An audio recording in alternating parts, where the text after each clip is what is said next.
మనోజవం మరుతతుల్యవేగం జితేంద్రియం బుద్ధిమతాం వరిష్టం వాతాత్మజం వానరయూథముఖ్యం శ్రీరామదూతం శిరసా నమామి. ఆపదామపహర్తారం దాతారం సర్వసంపదాం లోకాభిరామం శ్రీరామం భూయో భూయో నమామ్యహం. జయతు జయతు దేవో దేవకీనందనోయం జయతు జయతు కృష్ణో వృష్ణివంశప్రదీపః.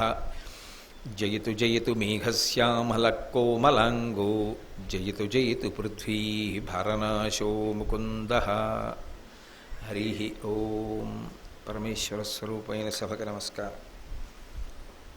విదురుని మాటల చేత ప్రభావితురాలైనటువంటి కుంతీదేవి తన వలన ఇష్టం లేకపోయినా యుద్ధం చేసి అనేక మంది వీరులు మరణించడం ఇష్టం లేక ఈ యుద్ధాన్ని ఆపడానికి ప్రధానమైనటువంటి సాధనం కర్ణుని యొక్క యథార్థమైన స్థితి, అంటే కర్ణుడు తన కుమారుడు అనేటటువంటి విషయాన్ని బయట పెడితే, కర్ణుడు బహుశः పాండవుల వైపు చేరితే కర్ణుడి సహాయం లేకుండా దుర్యోధనుడు యుద్ధానికి రాడు కనుక ఈ భారత యుద్ధం జరగవలసినటువంటి విధానాన్ని తప్పించినట్లవుతుంది. దానివలన ఎవరైతే యుద్ధం చేయడానికి ఇష్టం లేనివారు ఉన్నారో వారందరూ కూడా బ్రతికి బట్టకట్టడానికి అవకాశం కలుగుతుందనేటటువంటి సదుద్దేశ్యంతో కేవలం జనసంరక్షణ కొరకు విదురుని మాటల చేత ప్రభావితురాలైనటువంటి కుంతీదేవి కర్ణుణ్ణి చూడాలి అని బయలుదేరింది. ఆయన గంగానదిలో స్నానం చేసి ఆ తీరంలో కూర్చొని అనుష్ఠానం చేసి కొంతసేపు జపం చేసుకుంటూ ఉంటాడు. అది ఆయన అలవాటు. ప్రతిరోజు నదిలో స్నానం చేయడం, నదీ తీరంలో జపం చేసుకోవడం, నదీ తీరంలో అనుష్ఠానం చేయడం, ఇవన్నీ కూడా తేజస్సు పెరగడానికి హేతువులు. అందుకే నదీ తీరంలో నివాసం చేయడం, నదిలో స్నానం చేయడం జీవితంలో అత్యంత అదృష్టవంతమైనటువంటి విశేషములుగా భావన చేస్తారు. కర్ణుడు కూడా గంగానదిలో స్నానం చేసి ఆ తీరంలో జపం చేసుకుంటున్నాడు. కుంతీదేవి నిశ్శబ్దంగా వెళ్ళి ఆయన వెనక కూర్చుంది. ఎందుచేత అంటే లోకంలో ఒక మర్యాద ఉంటుంది. భారతం ప్రతి చిన్న విషయాన్ని కూడా స్పృశిస్తుంది, రామాయణం స్పృశించినట్టే. ఒక జపం చేస్తున్నారు అంటే ఏ మంత్రాన్ని తాను లోపల బాగా పట్టుకుని తిప్పుతున్నాడో ఆ మంత్రాధిష్టాన దేవతని భ్రూమధ్యమునందు దర్శనం చేస్తూ ఉంటారు. ఏ మంత్రానికైనా ఒక ధ్యాన శ్లోకం ఉంటుంది. ఆ ధ్యాన శ్లోకము ద్వారా ఆ మంత్రాధిష్టాన దేవతా స్వరూపం ప్రతిపాదింపబడుతుంది. ఆ ప్రతిపాదింపబడినటువంటి రూపాన్ని భ్రూమధ్యమునందు ధ్యానం చేసి పట్టుకుంటూ వెన్నుపాము నిటారుగా ఉంచి బీజాక్షరముల సంపుటీకరణమైనటువంటి ఆ మంత్రాన్ని లోపల జపం చేస్తూ ఉంటారు.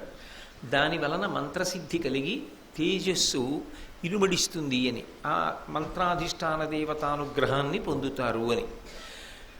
ఆయన కూడా అలా జపం చేస్తున్నాడు. అలా జపం చేసుకునేటటువంటి వ్యక్తి దగ్గరికి వెళ్ళి చప్పుడు చేయడం, ఆయన అకస్మాత్తుగా తన సమాధి స్థితిని భంగపడి మళ్ళీ బయటికి వచ్చేటటువంటి అవకాశాన్ని కల్పించడం మంచిది కాదు. ఎందుచేత అంటే అందరూ అటువంటి దాన్ని ఒక్కొక్కసారి తట్టుకోలేరు.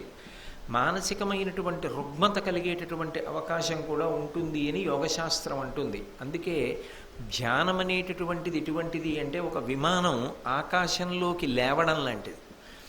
ఒక విమానాన్ని నడిపేటటువంటి వ్యక్తి యొక్క ప్రధానమైన లక్ష్యం కానీ ఆయన యొక్క కౌశలం కానీ ఎక్కడుంటుంది అంటే విమానాన్ని ముందు క్షేమంగా భూమి మించి ఆకాశంలోకి ప్రవేశపెట్టాలి.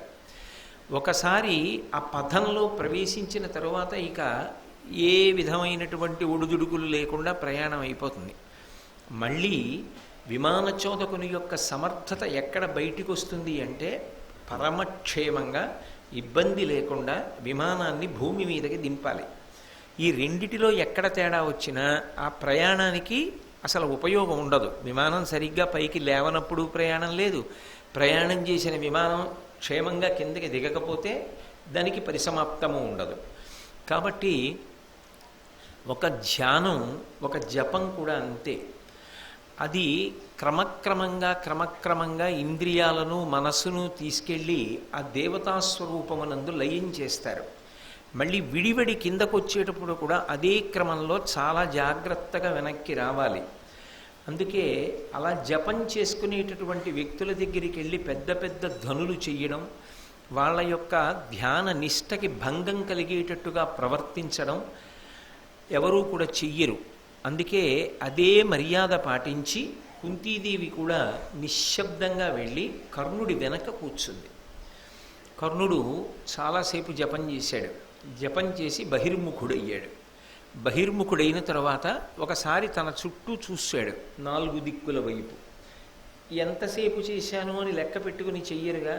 ప్రకృతిలో వచ్చినటువంటి మార్పుని బట్టి సూర్యుని యొక్క గమనం, పుంజుకున్న కాంతి దీనిని బట్టి తెలుస్తుంది. ఒకసారి ఆ ప్రకృతిని ఆస్వాదించడానికి 4 వైపులా తిరిగాడు. వెనక్కి తిరిగేటప్పటికీ పాండవుల తల్లి అయినటువంటి కుంతీదేవి దర్శనమైంది. ఆయన తటాలున లేచి నిలబడ్డాడు. నిలబడి తాను రాధేయుడనని, సూతవంశానికి చెందినవాడనని ప్రవర చెప్పి, గోత్రం చెప్పి ఆవిడికి నమస్కారం చేశాడు. ఇది మన జాతి సంప్రదాయం. ఇది మన భారతదేశపు సంస్కృతికి ఉన్నటువంటి గొప్పతనం. ఎక్కడైనా ధర్మమే ప్రాణం. కర్ణుడికి ప్రబల శత్రువులు పాండవులు. ఆ పాండవుల తల్లి కుంతీదేవి. ఆమె ఒక్కతే అక్కడ కనపడింది. నిజానికి అత్యంత హేయమైనటువంటి క్రూరమైనటువంటి ప్రణాళిక చేసి ఈవిడ్ని బంధిస్తే పాండవులు లొంగుతారని ఈ మధ్య కాలంలో మనం చలనచిత్రాల్లో చూసినటువంటి అసహ్యకరమైన పోకడలేవి భారతం కాలం నాటికి లేవు. అవి ఈ జాతి సంస్కృతి కాదు అని అర్థమవుతూ ఉంటుంది. ఆయన లేచి గోత్రము ప్రవర చెప్పి నమస్కారం చేశాడు కుంతీదేవికి. నమస్కారం చేసి, తల్లి మీరు ఇంత దూరం ఎందుకు వచ్చారు, నా వలన మీకే ప్రయోజనం ఉందమ్మా అని అడిగాడు. ఎంత మర్యాద పాటించినటువంటి దేశమో చూడండి, ఎంత గౌరవానికి ఆలవాలమైన దేశమో. శత్రువుల తల్లి అయినా సరే అంత మర్యాదనిచ్చి మాట్లాడారు తప్ప ఎక్కడా కూడా హేయమైనటువంటి పోకడ కానీ దిగజారుడు మనస్తత్వాలు కానీ కనపడవు. అందుకే ఒకనాడు ఈనాడు ఏనాటికి ఈ దేశం పేరు చెప్తే ప్రపంచవ్యాప్తంగా 2 చేతులెత్తి నమస్కరిస్తారు. ఆ దేశ సంస్కృతి వైభవం అటువంటిది అని. అందుకే ఈ దేశ గౌరవం అంతా ఎక్కడి నుంచి వచ్చింది అంటే రామాయణ భారత భాగవతాలు నిర్మించినటువంటి సంస్కృతిలోంచి వచ్చింది. చంద్రవంశాన్నంతటినీ వ్యాస భగవానుడు వర్ణిస్తే సూర్యవంశాన్నంతటినీ వాల్మీకి వర్ణించారు. సూర్యుడు ప్రకాశించిన పగలు, చంద్రుడు ప్రకాశించినటువంటి రాత్రి కలిసి ఒక రోజు అవుతాయి.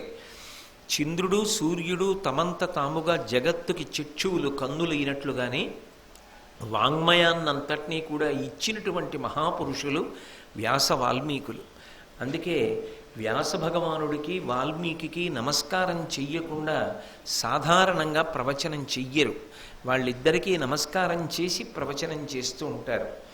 ఇంత గొప్ప వాంగ్మయం అనబడేటటువంటి సంస్కృతి, ఆ సంస్కృతి అనబడేటటువంటి పునాది మీద నిర్మింపబడినటువంటి సౌధం భారతదేశం. అందుకే ఈ సంస్కృతి ఎప్పటికీ చెక్కు చెదరదు. కారణం, రామాయణ భారత భాగవతాదులు దేశకాలములతో సంబంధం లేకుండా మానవ జాతి మనుగడ సాగించినంత కాలము ప్రవచనము చేయబడుతూ దాని చేత సమస్త దేశవాసులు కూడా ఉత్తేజితులై ధర్మపథంలో ప్రయాణం చెయ్యడమే ప్రధానమైనటువంటి కారణం. ఇప్పుడు ఆవిడ కుంతీదేవి ఆ కర్ణుని వంక చూసింది. చూసి ఏదో అక్కర్లేని విషయాలు చాలాసేపు ఆవిడ ప్రతిపాదన చెయ్యలేదు. ఎందుకని అంటే ఏకాంతం కావాలి. ఏదో అక్కర్లేని విషయాలు చాలా మాట్లాడితే ఆవిడ అక్కడ ఏడుపు అది మొదలు పెడితే ఎవరైనా చూస్తే చటుక్కున వచ్చే అవకాశం ఉంటుంది. అందుకే తిన్నగా ఆమె ఏమి చెప్పాలనుకుందో అది ప్రారంభం చేసేసింది. ఒక్కొక్క చోట ఒక్కొక్కటి మాట్లాడడం ప్రజ్ఞ. అది అందరికీ ఉండదు. అవతల వారి యొక్క సమయాన్ని దృష్టిలో పెట్టుకుని ఒక విషయాన్ని ప్రతిపాదించవలసి వచ్చినప్పుడు సమగ్రంగా మాట్లాడడం చాలా గొప్ప. నిజానికి 2 గంటలు మాట్లాడడం చాలా తేలిక. ఎందుకని అంటే 2 గంటలు వివరంగా మాట్లాడచ్చు. 2 గంటలలో నువ్వు మాట్లాడదాం అనుకున్న సారాంశాన్ని ఒక్క 10 నిమిషాలలో ప్రతిపాదన చెయ్యి అన్నారనుకోండి, అప్పుడు చాలా కష్టం. 2 గంటల సారాన్ని 10 నిమిషములలోకి పిండాలి. ఆ సందర్భాన్ని బట్టి ఆ కాలమును బట్టి ఆమె చెప్పవలసిన విషయాన్ని పరమసూటిగా ఎక్కడ ఏ విధమైనటువంటి అయోమయానికి అవకాశం లేకుండా మాట్లాడుతోంది. మీరు చూడండి, లోకంలో కొంతమంది ఏదో ఒక ముఖ్యమైన విషయం మీద మాట్లాడదామని వస్తారు. ఒక 30 నిమిషాల సమయం ఉందండి, ఈ 30 నిమిషాల్లో ఇది మనం పూర్తి చేద్దామంటారు. 25 నిమిషాలు అక్కర్లేని విషయం ప్రారంభం చేస్తారు. 5 నిమిషాలు వేళ అయిపోతోందని తొందరపాటు నిర్ణయం ఏదో దాని మీద చేసి వెళ్ళిపోతారు. భారతం ప్రతి చిన్న విషయాన్ని నేర్పుతుంది. టైం మేనేజ్మెంట్ అంటే ఎక్కడెక్కడికో వెళ్ళక్కర్లేదు. భారతంలో జరిగినటువంటి ఏ సంఘటనని మీరు పరిశీలించినా, ఏ సందర్భాన్ని పరిశీలించినా, అసలు ఎక్కడ ఎప్పుడు ఎలా మాట్లాడాలో, ఒక్కొక్క చోట తిన్నగా ఎలా ఆవిష్కరించాలో, ఒక్కొక్క చోట ఉపోద్ఘాతం ఎందుకు అవసరమో అర్థమవుతుంది. అందుకే ఆవిడ తిన్నగా కర్ణుడితో మాట్లాడింది. వినుము అని మొదలుపెట్టింది. వినుము అంటే చాలా సావధాన చిత్తుడవై, ఇప్పటిదాకా జపం చేసావు కదూ, నీ మనసు మళ్ళీ మళ్ళీ మంత్రాధిష్టాన దేవత వైపుకు వెళ్ళిపోయే అవకాశం ఉంది. నువ్వు ఏ జపం చేశావో దాని వలన ఏ సంతోషాన్ని లోపల పొందావో దానికి ఇది వైక్లభ్యము కారాదు. అలాగని నేను చెబుతున్న విషయాన్ని ఏదో కుంతీదేవి కూడా గంగా తీరానికి స్నానానికి వచ్చింది, యథాలాపంగా నేను ఆవిడ్ని చూశాను, ఆవిడ నన్ను చూసింది, నేను నమస్కారం పెట్టాను, ఆవిడ మాట్లాడుతోంది అనుకుంటున్నావేమో. కాదు, నీతో మాట్లాడటమే ప్రధానంగా వచ్చాను. కాబట్టి నీ మనసంతా దీని మీద పెట్టి విను నేనేం చెప్తున్నాను అంటే, అవతల వారి యొక్క దృష్టిని మొట్టమొదట తాను ప్రతిపాదిస్తున్న విషయం మీద కేంద్రీకరించేటట్టుగా ప్రయత్నం చెయ్యడం. ఆవిడ ఒక మాట మాట్లాడడంలో ఎంత ప్రజ్ఞాశాలియో అర్థమవుతుంది. అందుకే వినుము. సూతాన్వయంబున నీవు పుట్టుట బొంకు ఏను మా కుంతిభోజనింట కన్నియనాడు భాస్కరుని రావించితి వరమంత్రబలమున వచ్చి అతడు సంప్రీతి నొసంగంగా జన్మించినాడవు నాకు. కావున పాండునందనుండవగుదు ధర్మస్థితి అట్టి నీ వితరుల కొలువనీటికి కురుకులవరేణ్య ధర్మతనయాదులైన నీ తమ్ములకును ధార్తరాష్ట్రులకును నీవతగు విభుండవు.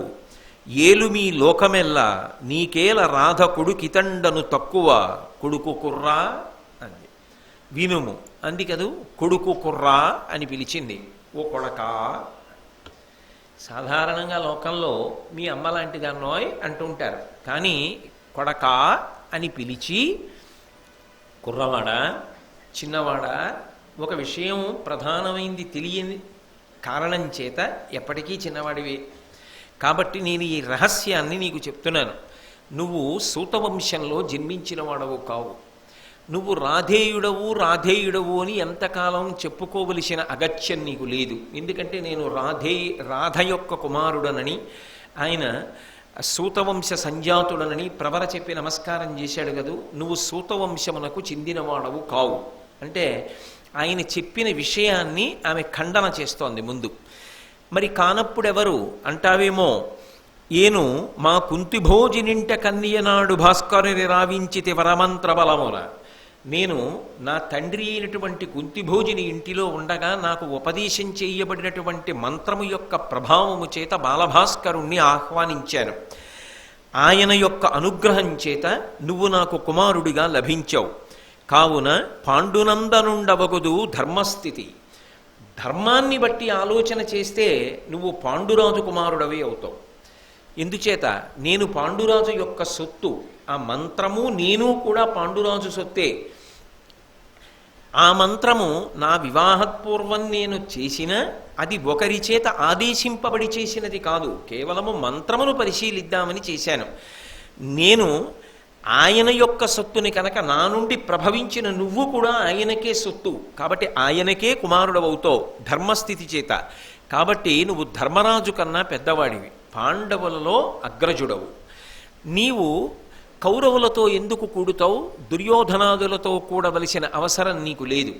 కాబట్టి నువ్వు పాండవుల పక్షాన్న చేరిపోయి ఈ యావత్ భూమండలాన్ని కూడా నువ్వు పరిపాలన చెయ్యి. అంటే అన్యథా ఆవిడ ఉద్దేశ్యం ఏమిటంటే, ఒకసారి కర్ణుడు యువల పక్షంలోకి వచ్చేస్తే యుద్ధం జరిగినా దుర్యోధనుడు నెగ్గడు, యుద్ధం జరగకపోయినా ఇక భూమండలాన్ని ఇవ్వననగలిగినటువంటి ధైర్యం ఉండదు.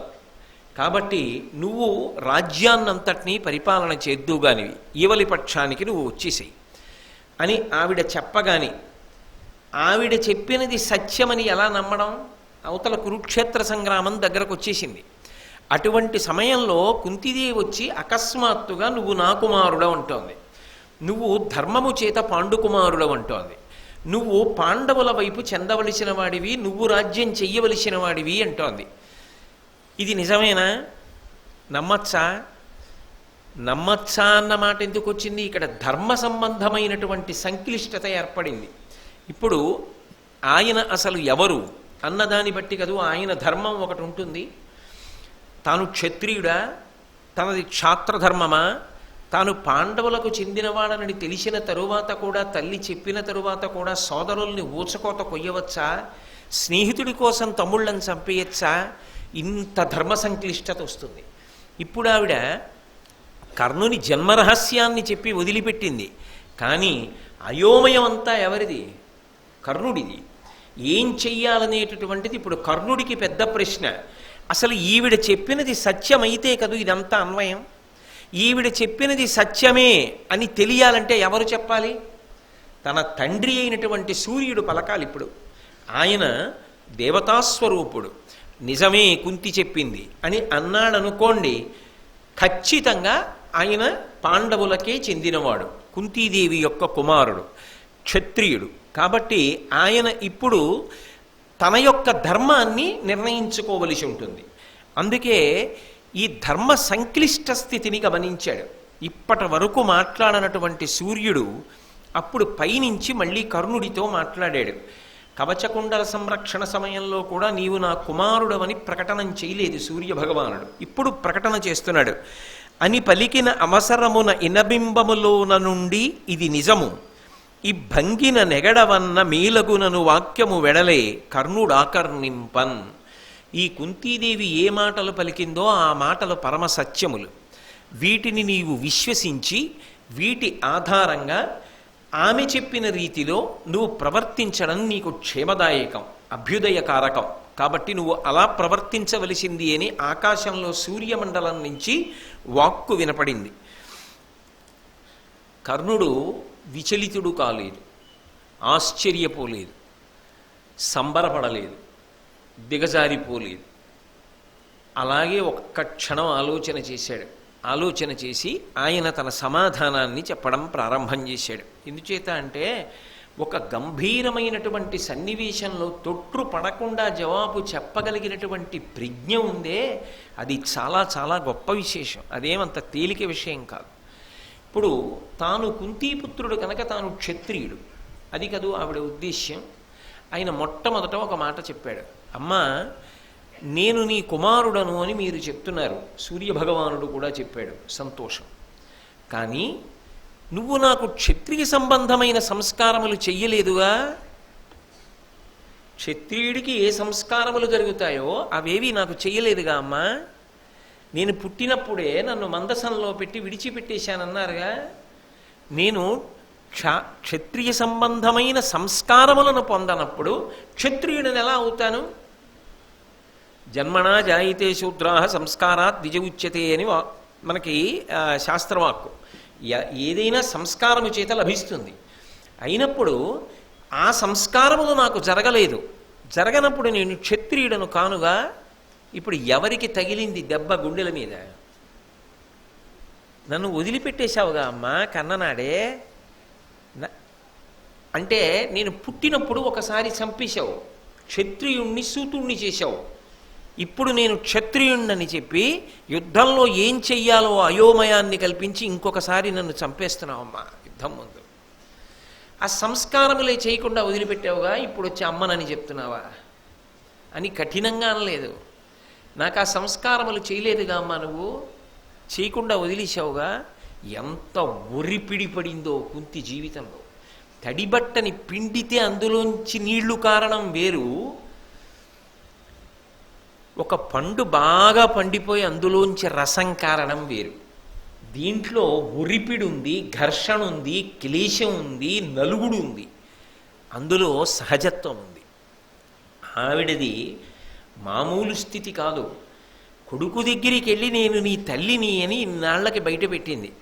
బయట పెడితే ఆయన అన్న మొదటి మాట ఇది అని తరువాత అన్నాడు, అమ్మా ఇప్పుడు నేను నీ కుమారుడని అంటున్నావు కదా, ఇంతకాలం ఇది రహస్యము కదా, ఇది చెప్పలేదు కదా నాకు ఇంతకాలం. ఇప్పుడు నేను క్షత్రియుడినని నీ కుమారుడనని అంగీకరించి నేను లోకానికి ప్రకటనం చేస్తే నాకు ఇహపరములు కలుగుతాయా అమ్మా అని అడిగాడు. ఎంత పెద్ద ప్రశ్న అండి అది. ఇహము అంటే ఇక్కడ ఎలా కలుగుతుంది? ఇంతకాలం నన్ను నమ్ముకున్నటువంటి దుర్యోధనుడిని వదిలిపెట్టి అకస్మాత్తుగా యువతల పక్షంలో నిలబడి అవతల పక్షం వాళ్ళని చంపినా, అసలు నేను ఇటు వస్తూనే చాలామంది చచ్చిపోతారు కదమ్మా. మనవాడు నమ్ముకున్నవాడు అటు వెళ్ళి నిలబడ్డాడు ఇవాళ. ఎందుకంటే వాళ్ళ అమ్మ చెప్పిందిట, నువ్వు ఇటు కాదురా, నువ్వు నా కొడుకు మందిట, అటు వెళ్ళిపోయాడు. ఇన్నాళ్ళు నేను చెయ్యని ధర్మాలన్నీ ఇప్పుడు చెయ్యిన క్షత్రియుడిగా. ఇన్నాళ్ళు నాకు తల్లి అని పాలిచ్చి పెంచింది రాధ. అమ్మ నువ్వు నాకు అమ్మవి కాదమ్మా అని చెప్పనా? రాధ దగ్గరికి వెళ్ళి కుంతి మా అమ్మ అని చెప్పనా? నేను కౌంతేయుడను అని ప్రకటించుకోనా? ఇహమా పరమా?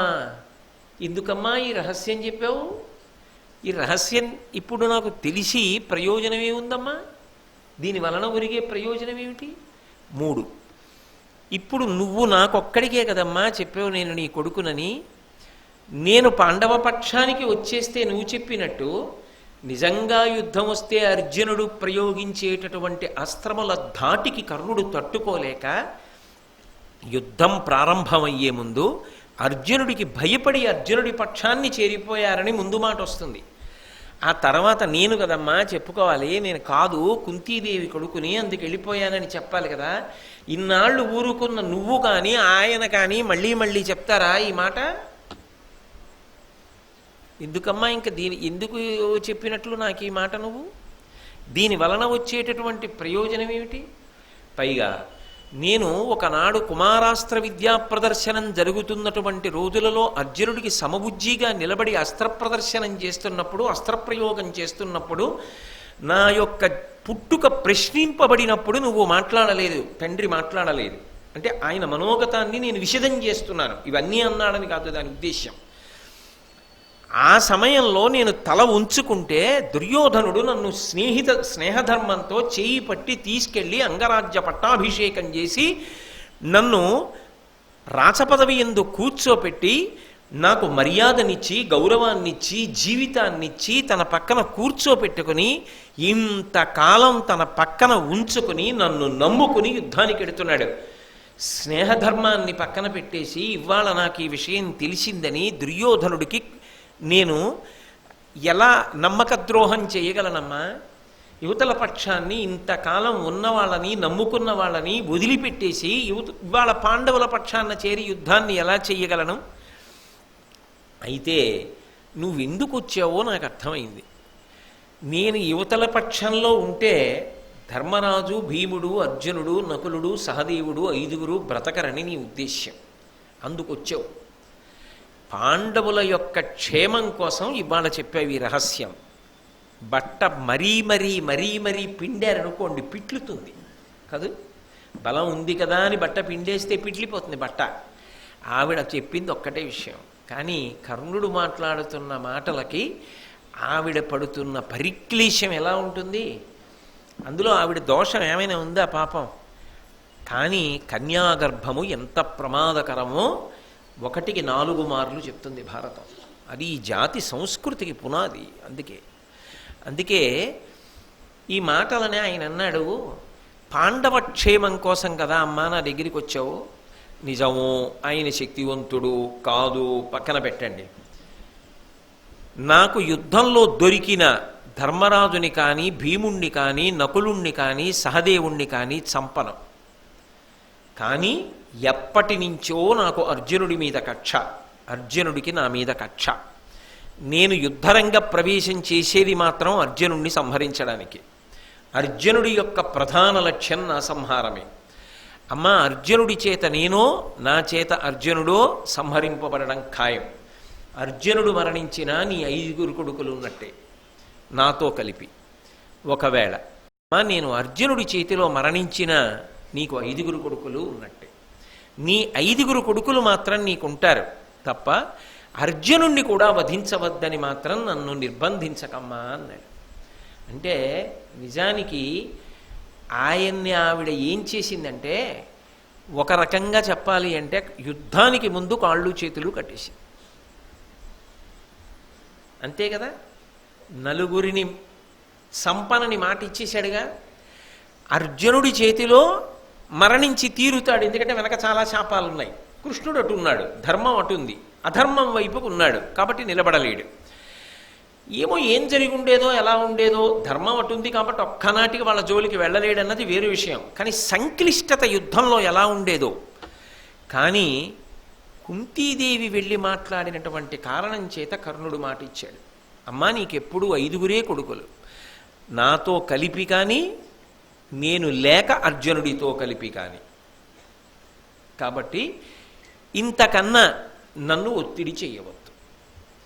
వెంటనే కుంతీదేవి అంది, అనుటయు అప్పుడు గొంతి హృదయంబున శోకము నివ్వటిల్ల ఇట్లను, ఇది దైవ సంఘటనమక్కట, ఎట్లును తప్పనేర్చునే అనుపమ సత్య విస్ఫురణ నాడిన మాట మరకుమన్న, నీ అనుజుల నల్వురం గడపు అర్జున చేతకు సమ్మతించదన్. నాకేమర్థమవుతోందంటే ఇది దైవలీల. నేను మీతో మనవి చేశాను కదా, మొట్టమొదటి రోజున కుంతీదేవి యొక్క వరం గురించి చెప్తున్నప్పుడే మనవి చేశా. అది నారదుడు అయోగ్యురాలని ఇచ్చినవాడు కాడు, బాల్య చాపల్యంతో చేసిన పని కాదు, సూర్యుడికి కుంతీదేవి మీద అనురక్తి ఏమీ లేదు, కుంతీదేవికి సూర్యభగవానుడి వలన బిడ్డని కనాలని లేదు, మంత్రాన్ని పరిశీలిద్దామన్న ఆలోచన రావడం ఏమిటి ఇంతటి విదుషీమణికి అంటే దైవలీల అంతే.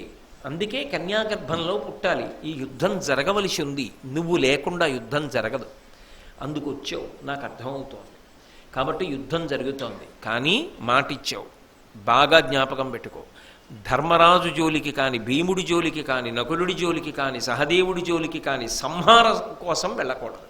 ఏదో యుద్ధం చేసావు మంచిదే, దొరికినా చంపడానికి వీల్లేదు. అర్జునుడి చేతిలో అంటావా, నువ్వు అన్నట్టే అంగీకరిస్తున్నావు, నువ్వో అర్జునుడు. కానీ ఆవిడ నమ్మకం ఏమిటి, అర్జునుడే గెలుస్తాడు. అంటే ఒక స్త్రీ దృష్టికోణంలో చూసినప్పుడు ఆమెకి కలిగిన సంతానమంతా ఆమెకు సమానమే.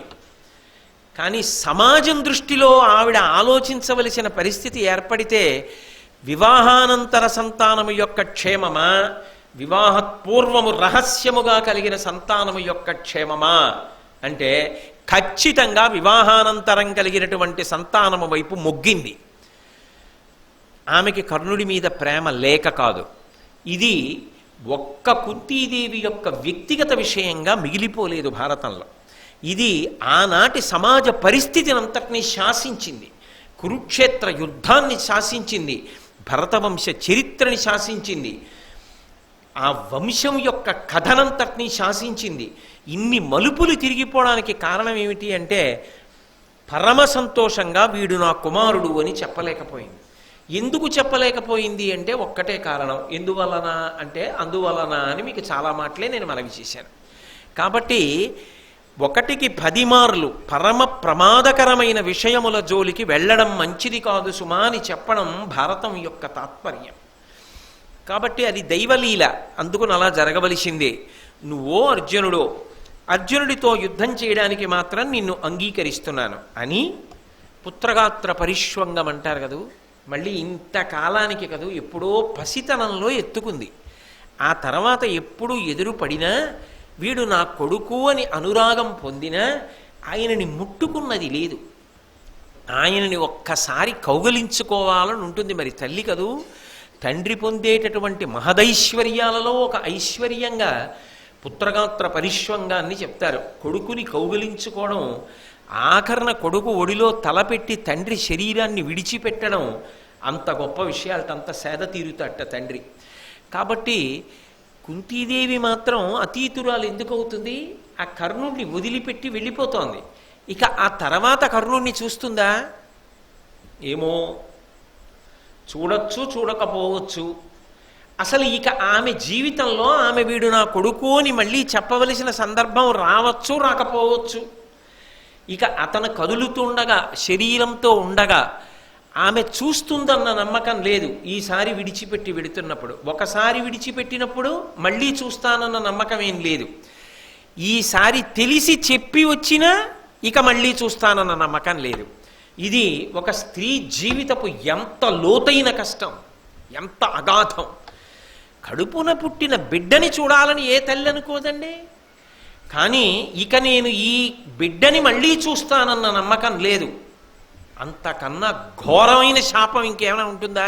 అంతకన్నా బాధ ఇంకేమైనా ఉంటుందా లోకంలో? అది భరించి వెళ్ళిపోతోంది వెనక్కి తిరిగి. అందున ఇప్పుడు ఇంకొక పెద్ద నలుగుడేమిటి మనసులో? పుట్టినప్పుడు చెప్పలేదు, తిన్నగా అడిగాడు ప్రశ్న, అమ్మా నువ్వు నాకు గర్భ సంస్కారం చేయలేదుగా, నేను పుట్టినప్పుడు నాకు క్షత్రియ సంస్కారం చేయలేదుగా అని అడిగాడు.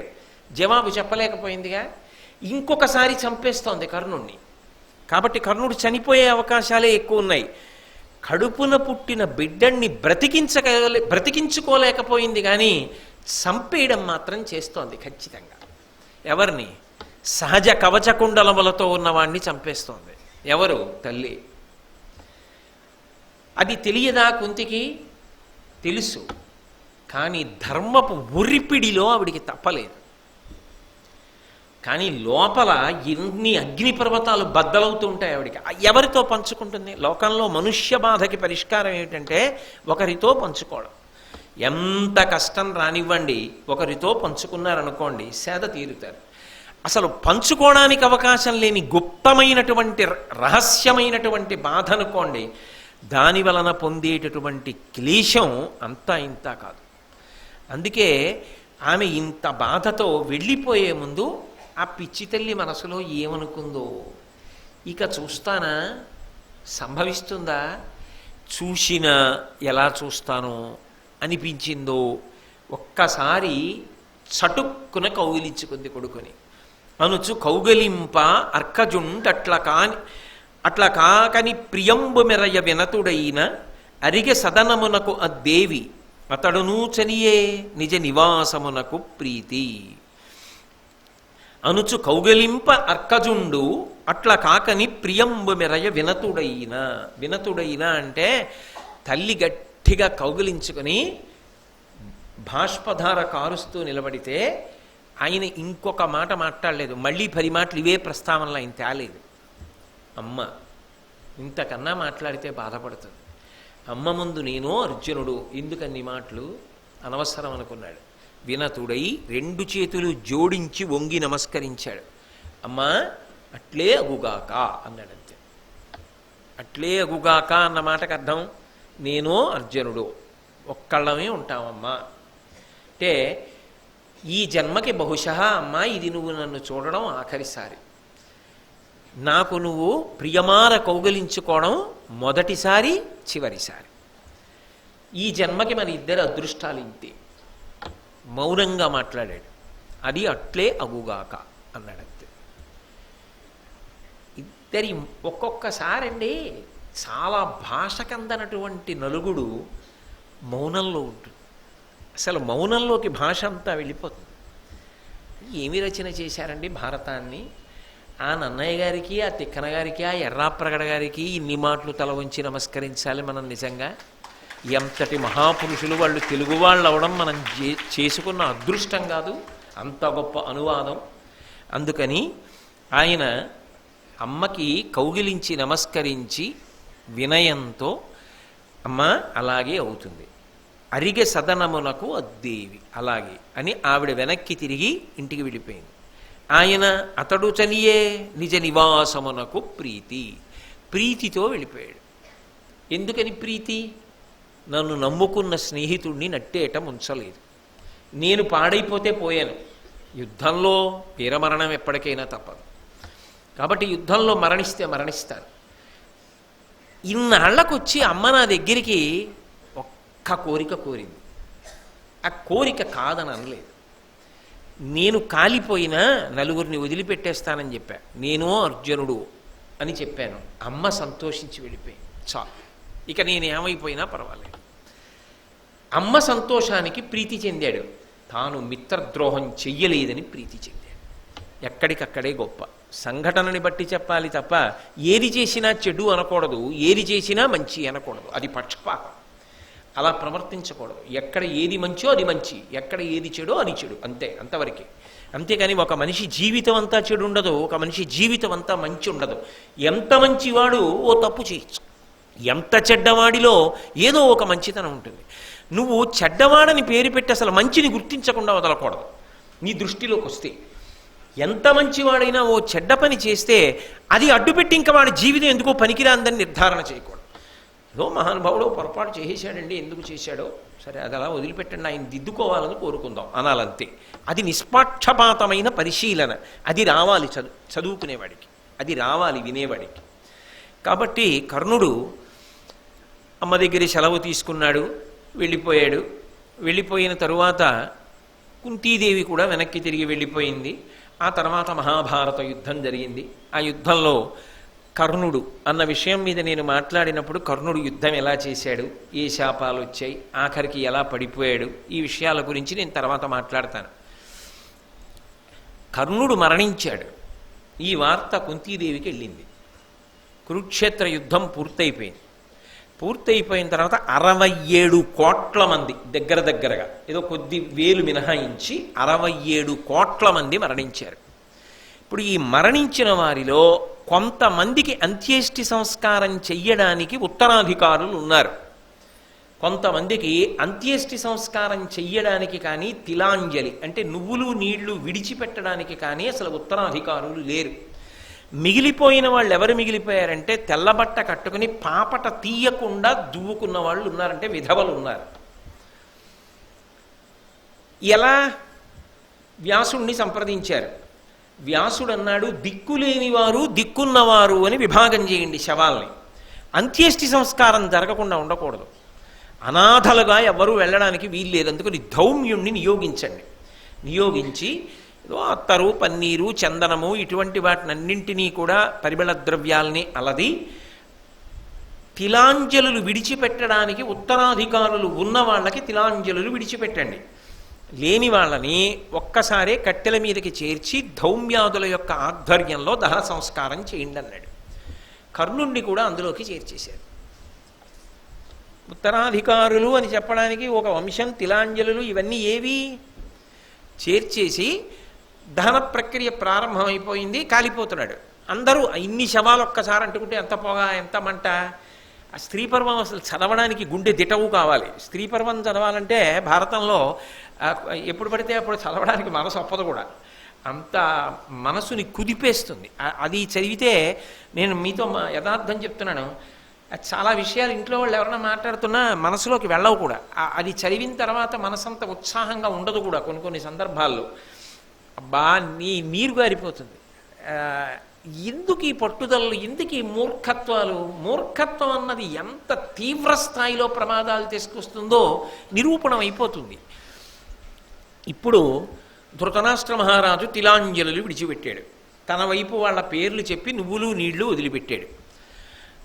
ధర్మరాజు గారు కూడా చెయ్యవలసినటువంటి ఉత్తర క్రియలు, పితృమేధం ఇటువంటి కార్యక్రమాలు ఆయన చేస్తున్నాడు. కర్ణుడికి జరగలేదు. ఇవి కుంతీదేవి చూసింది.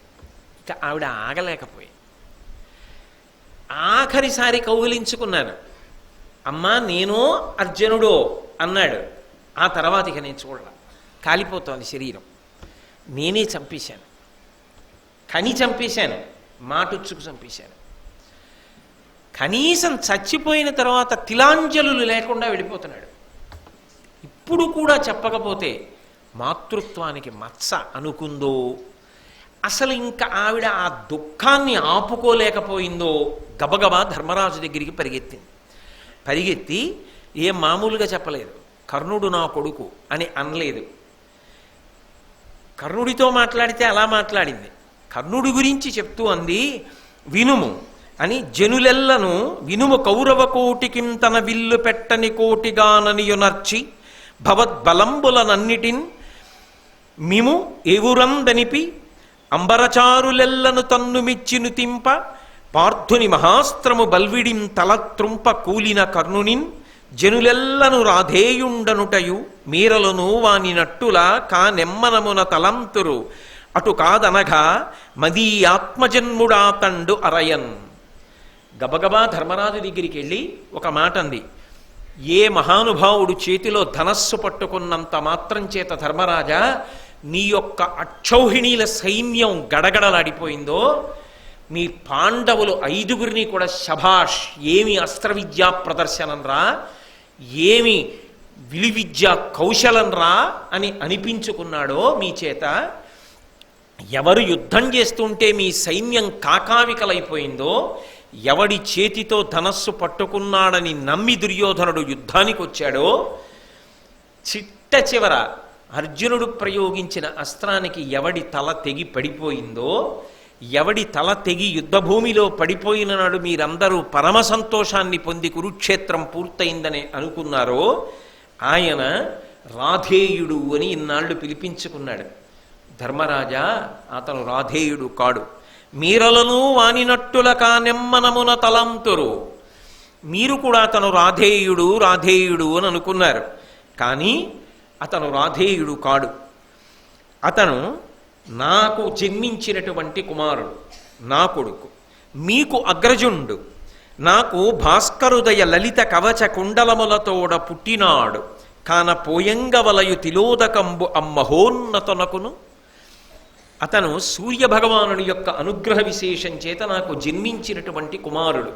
పుట్టుకతో లలితమైనటువంటి బాలభాస్కర ప్రభాసమానమైనటువంటి కవచకుండలములతో జన్మించినటువంటి వాడు.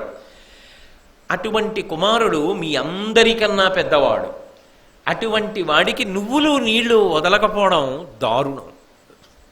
కాబట్టి ధర్మరాజా, నువ్వులు నీళ్లు విడిచిపెట్టు. ఈ మాట విన్నాడు. ఒక్క క్షణం నిరుత్తురుడై నిలబడిపోయాడు ధర్మరాజు. నిలబడిపోయి అమ్మ వంక తిరిగి ఆయన అన్న మొదటి మాట ఏమిటంటే, కొంగున నిప్పుని కట్టుకుని ఎలా తిరిగావమ్మా అని అడిగాడు. అమ్మా, ఇన్నాళ్ళు కొంగున ఈ నిప్పుని కట్టుకుని ఎందుకు తిరిగావు? అభిమన్యుడు చనిపోయాడు, నేనింత బాధపడలేదు. ద్రుపదుడు మరణించాడు, నేనింత బాధపడలేదు. దృష్టజ్యుమ్నుడు మరణించాడు, బావమరిది, నేనింత బాధపడలేదు. పైగా పాండవ సైన్యం వైపు సర్వసైన్యాధ్యక్షుడు, నేను బాధపడలేదు.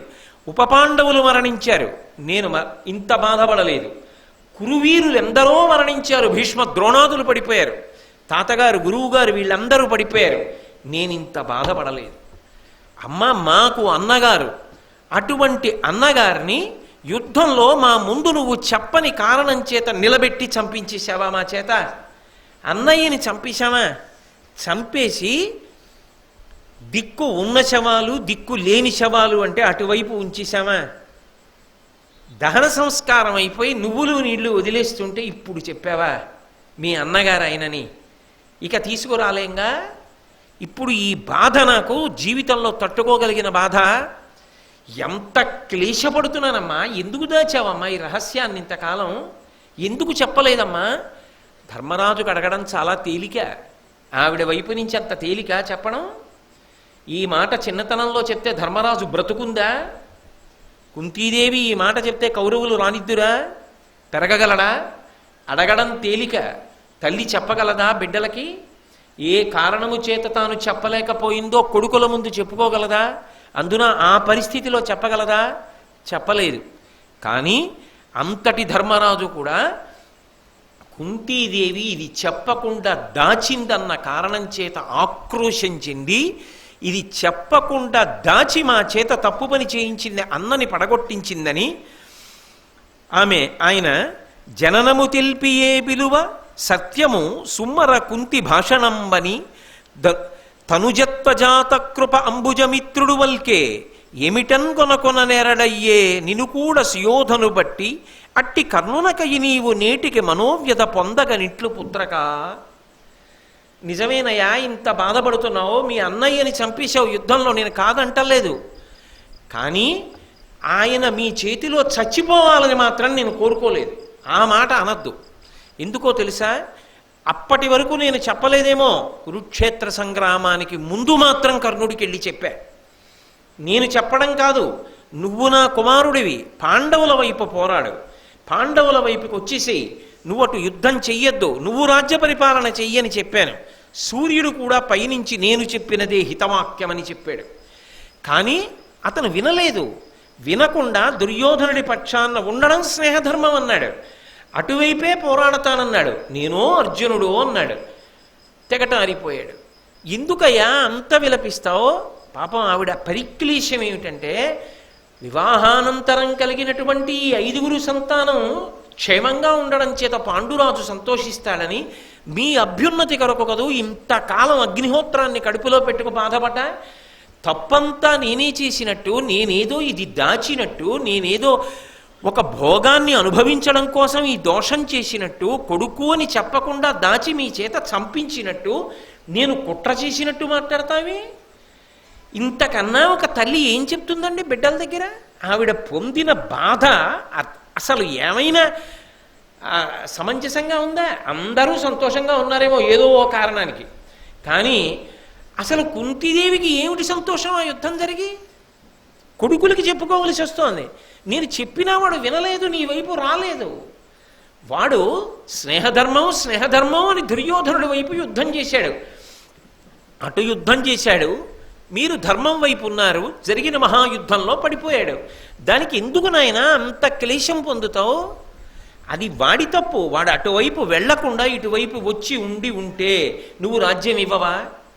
నేను వద్దన్నానా? రమ్మని చెప్పాం కదా, వినలేదు కదా, అక్కడతో వదిలిపెట్టు అంటే. అప్పుడు కూడా పాపం ఆవిడ తాపత్రయం ఏమిటంటే, ధర్మ సంతానం అయ్యారు కదూ, వివాహానంతరం కలిగిన సంతానం కదూ, వాళ్ళ మనసులు శాంతిగా ఉండాలి, వాళ్ళు సంతోషంగా ఉండాలని ఆవిడ తాపత్రయం. అందుకని తాను ఏడుస్తూ కూర్చుంటే ధర్మరాజు ఇంకా ఏడవడు, మిగిలిన పాండవులు ఇంకా ఏడవరు. అప్పటికే ఈ రహస్యం తెలియగానే కౌరవ వీరులకు సంబంధించిన వాళ్ళందరూ కూడా పెద్దగా ఆర్తనాదాలు చేస్తూ ఏడుస్తూ వచ్చారు. అరేరే ఇలా జరిగిందా అని ఆమె ధర్మరాజుకి నచ్చ చెప్పే ప్రయత్నం చేసింది. కానీ ధర్మరాజు గారు చాలా యావగింపుగా చూశాడు తల్లి వంక. చూసి, గొప్ప రాచకార్యం చేశావులే అన్నాడు. ఏ కుంతీదేవిని ఇంతకాలం ఏ బిడ్డల కోసం తాపత్రయపడిందో, ఏ బిడ్డల కోసం గుండెల్లో అగ్నిహోత్రాన్ని దాచుకుందో, ఏ బిడ్డల కోసం 13 సంవత్సరాలు విదురుడి ఇంట్లో ఉండి దుర్యోధనుడి చేతి అన్నం తిని బాధపడిందో, ఏ తల్లి బిడ్డలు అభ్యున్నతికి రావాలి అని చెప్పి అరణ్యవాసం కూడా పిల్లలతో కలిసి తిరిగిందో, ఏ తల్లికి ధర్మం తప్ప వేరొక మాట తెలియదో, అటువంటి కుంతిని పట్టుకుని చేశావులే రాచకార్యం అన్నాడు యావగింపుతో. అంతకన్నా దారుణమైన మాట అమ్మకి ఇంకొకటి ఉంటుందా? చేశావులే రాచకార్యం, రహస్యంగా దాచావా ఇంతకాలం, దీని వలన కదూ ఇంత విపరీత పరిణామం జరిగింది. అందుకని నేను ఒక మాట చెప్తున్నాను, ఇది నాకు జీర్ణం కాలేదమ్మా నువ్వు చేసిన తప్పు. అంగనా జన్ములకు రహస్య రక్షణంబునందలి శక్తి మనంబులందు కలుగకుండెడు ఎల్ల లోకములనని శపించే ఆ ధర్మదేవతా ప్రియసుతుండు. నువ్వు దాయడం వల్లనే ఇదంతా జరిగింది కాబట్టి, నువ్వు కాదు, ఇక పైన ఏ లోకంలో ఏ స్త్రీ కూడా రహస్యాన్ని దాచగలిగినటువంటి శక్తి లేకుండుగాక శపిస్తున్నానన్నాడు. ఏమైంది కుంతి జీవితం? మీరు కుంతి వైపు నుంచి ఆలోచించండి. నేను మాట్లాడుతున్నది మహాభారతంలో కుంతి. ఆవిడ జీవితం ఏమైంది? మొదలు తెగిన చెట్టు పడిపోయినట్టు పడిపోతుందా? పడిపోదా? ఎవరి కోసం చేసింది ఇవన్నీ? ఆవిడ ఇది చెప్పకూడదని దాచిందా? ఎలా చెప్తుంది? మీకు కుంతి జీవితం ప్రతి సందర్భంలో ఆవిడ పడిన నలుగుడు నేను చెప్తూనే వచ్చాను మీకు. ఏ సందర్భంలో ఆవిడ చెప్పడానికి అవకాశం ఉంది అసలు? ఆవిడికి ఇంత క్లేశపడి ఏ కొడుకుల కోసం ఆఖరి క్షణం వరకు పరితపించిందో, ఏ కొడుకులు ఇప్పుడు సంతోషంగా ఉండాలి, కర్ణుడు చచ్చిపోయాడని బాధపడకూడదనుకుందో, ఏది రహస్యంగా తన జీవితంలో దాచుకోవడం కాకుండా అగ్నిహోత్రంగా భరించిందో, దాన్ని శాపరూపంలో అందరు స్త్రీలకి అన్వయం చేసి ఇది కుంతి వలన వచ్చింది అని లోకానికి తెలిసేటట్టు చేసి ధర్మరాజు కుంతి కీర్తిని ఏం చేసినట్టు? ధర్మరాజే కావచ్చుగాక. ఏమైపోయింది కుంతి శీలం? ఏమైపోయింది కుంతి జీవితం? ఆవిడ గుండెల మీద ఎంత దెబ్బ తగిలుంటుంది.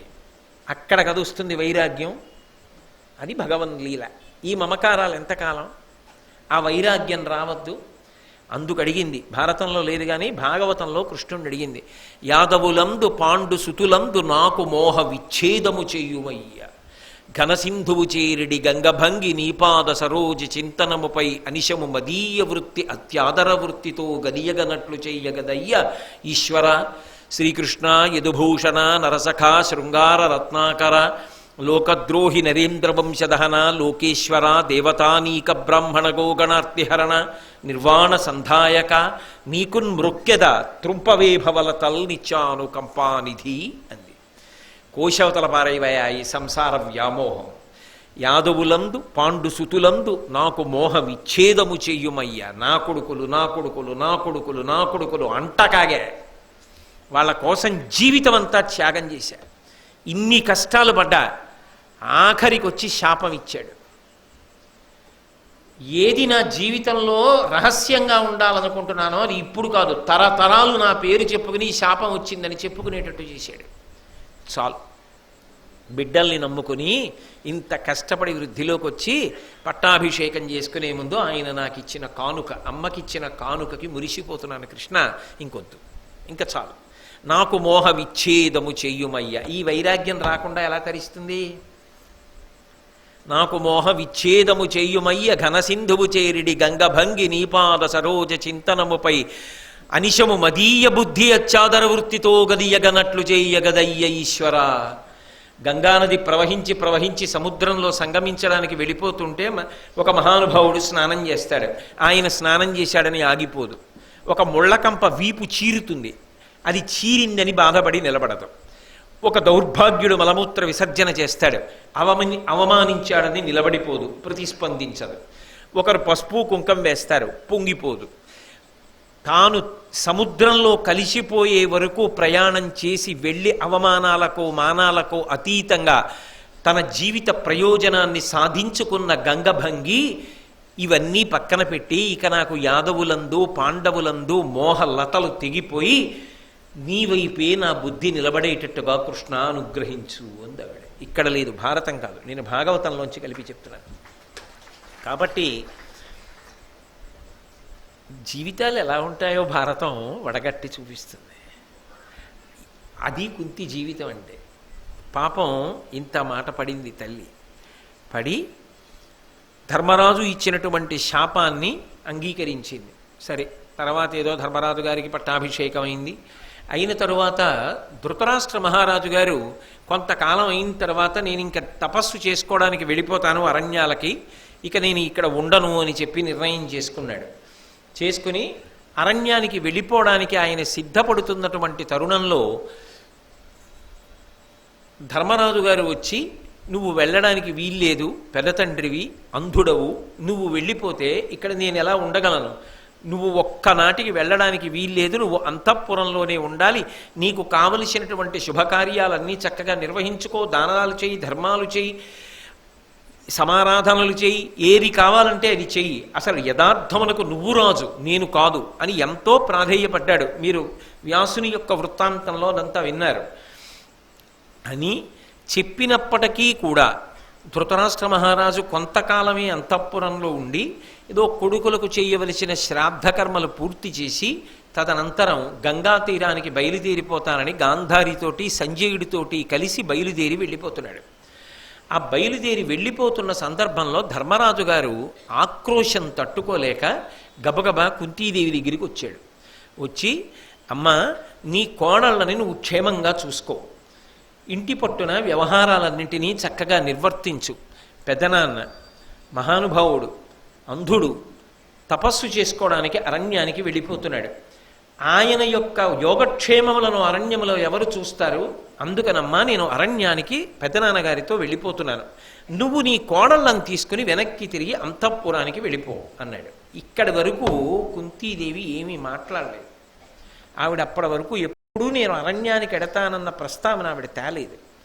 నేను తపస్సు చేసుకోవడానికి వెడతానన్న ప్రసక్తి తేలా. కానీ అకస్మాత్తు నిర్ణయం అంటారే, నిర్ణయం చేయడం వేరు, సమర్థించుకోవడం వేరు, అనుష్ఠించడం వేరు. అవంత తేలిక. ఇలా చేసి అలా మార్చుకోవడం చాలా తేలిక. కానీ ఆమె వెంటనే ఒక మాట అంది. ఆశ్రమవాస పర్వంలోంచి చెప్తున్నాను నేను, స్త్రీ పర్వం దాటి. అందులో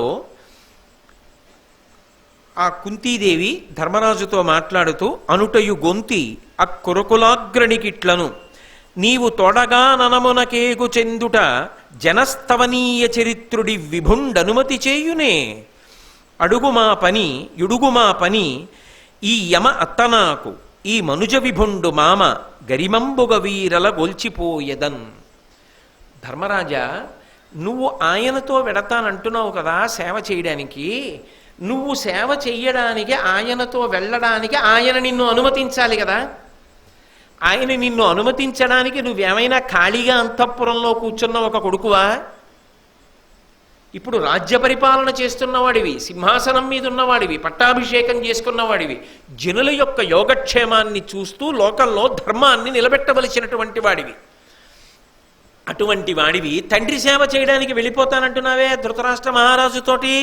అనుటయ గొంతి అక్కురకులాగ్రణికిట్లను నీవు తోడగాననమునకేగు చెందుట జనస్తవనీయ చరిత్రుడి విభుండు అనుమతి చేయునే.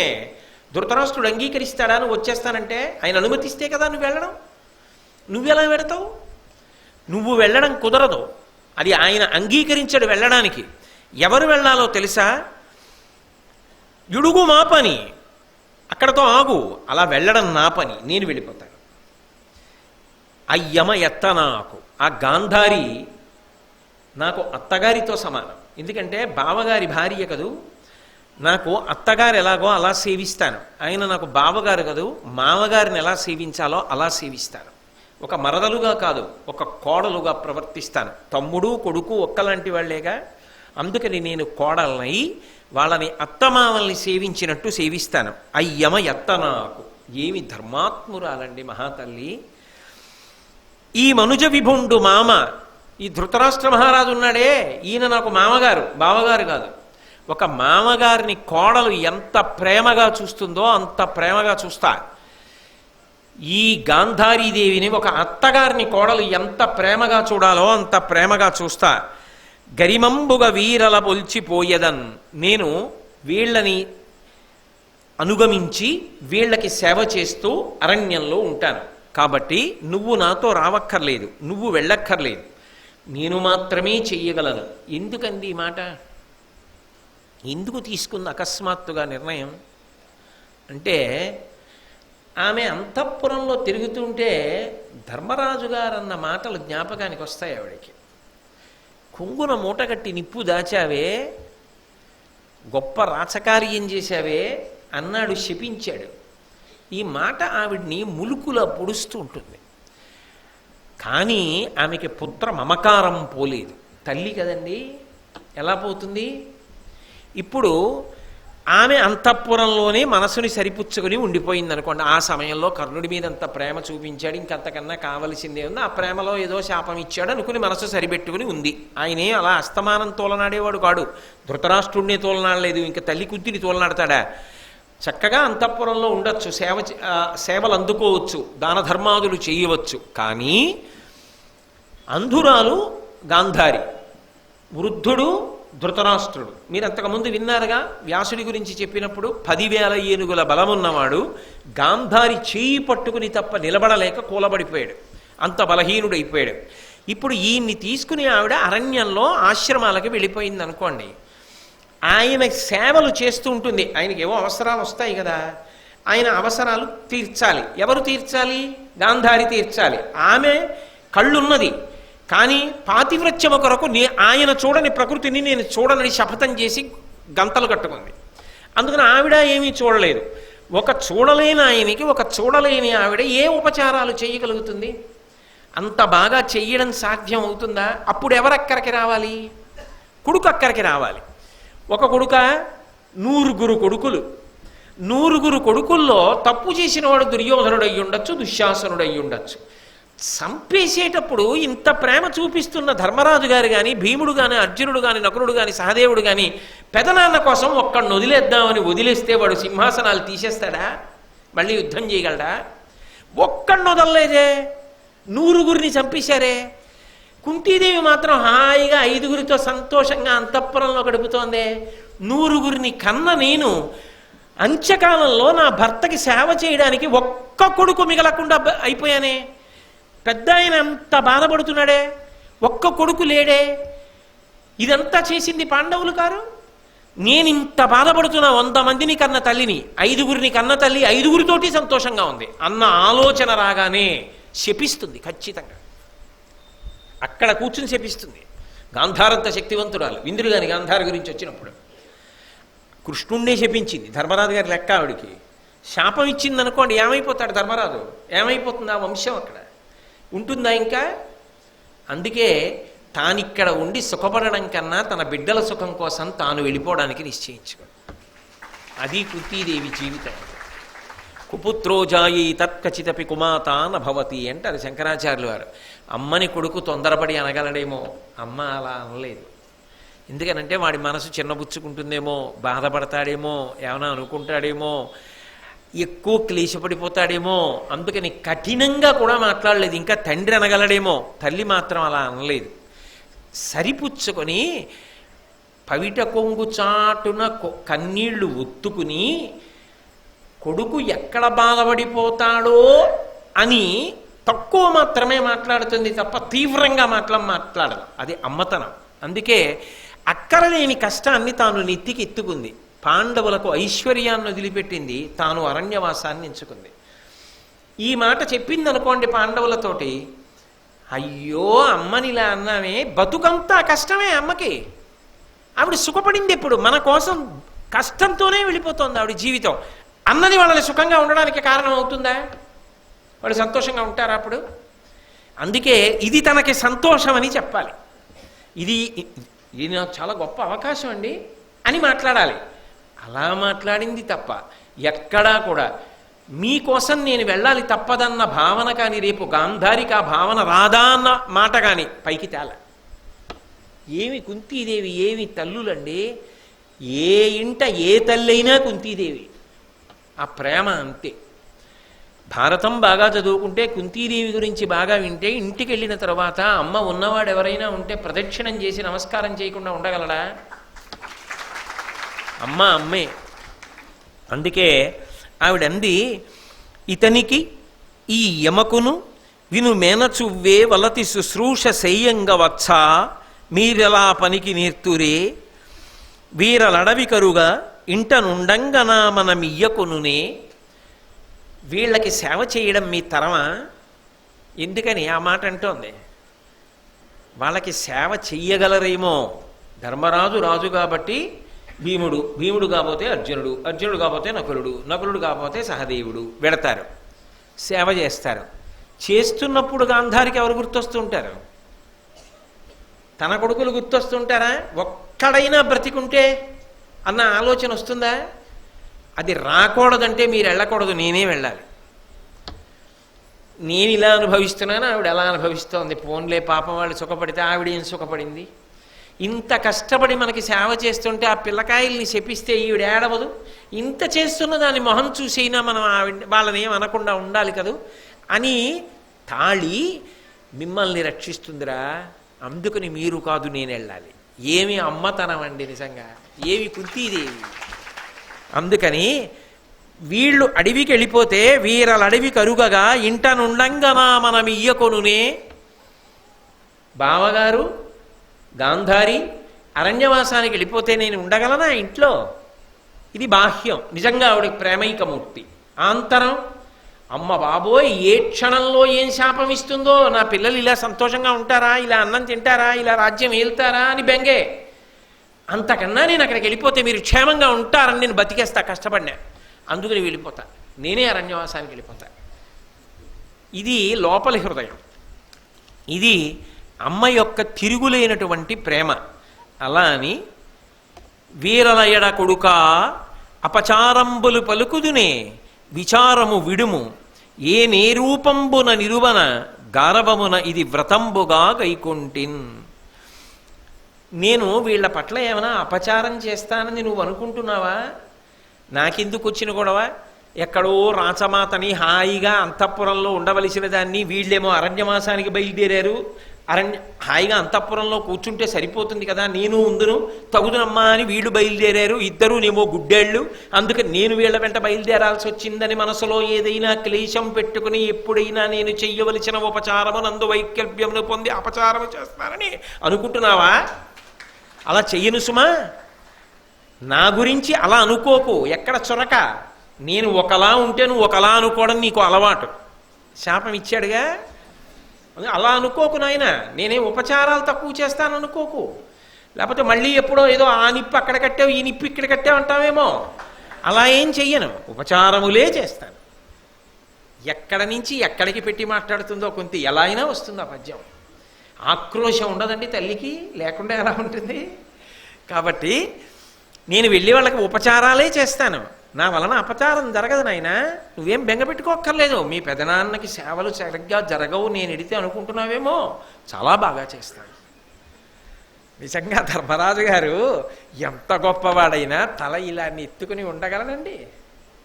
అది కుంతీదేవి యొక్క వాక్చాతుర్యం అంటే, అది ఆవిడ మాట తీరంటే.